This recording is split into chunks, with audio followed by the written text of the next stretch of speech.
Changamoto kubwa utakayokutana nayo wakati wa kutumia ChatGPT kuandika vitabu au articles ni kukupatia response ambayo ni robotic, yani kukupatia majibu ambayo hayana feelings kabisa, yani hayana emotions kabisa, yani msomaji akiwa anasoma yani hajisikii kama aliandikiwa yeye.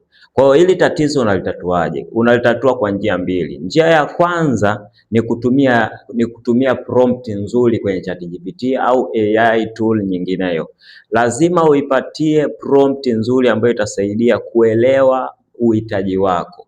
Hautakiwi kuitumia AI kama vile imeshajua kila kitu unachohitaji. Wewe unaenda tu unamwambia niandikie kitabu cha mapenzi, nataka kuwauzia Watanzania, umemaliza. Hapo itakukusanyia makabrasha yote ya mapenzi itakupatia wewe ili ukafie mbele ya safari.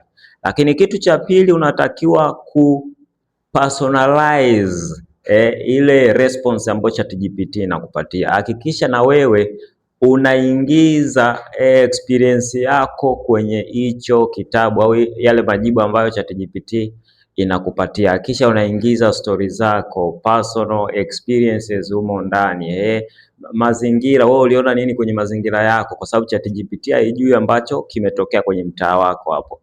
Kwa hiyo wewe unaweza kaongeza vitu ambavyo ChatGPT haijaviona wala haijawahi kuvisikia. Kwa hiyo pia nimeandaa masterclass ambayo inaitwa ChatGPT Masterclass for Authors, ambayo nimeelezea hivi vitu vyote kwa undani zaidi kwa vitendo, practical 100%, na ni ndani ya siku 5 unajifunza kwa njia ya video ukiwa popote, hata kama uko busy. Kuanzia mwanzo hujui chochote kutumia AI kwenye kuandika vitabu au articles mpaka unamaliza unakuwa tayari umeshakuwa professional kwenye kutumia ChatGPT na ukupata matokeo chanya, kiasi kwamba ukiandika kitabu mtu hatajua kama ulitumia ChatGPT kukiandika, ataenjoy kama vile umekiandika wewe mwenyewe. Kwa hiyo kama unahitaji kuingia kwenye hiyo masterclass, nipigie simu ama nitumie message DM sasa hivi nikupatie utaratibu wa kujoin. Kumbuka unajifunza ukiwa popote pale, ni online na unapata mentorship ya siku 30 mahali popote pale utakapo.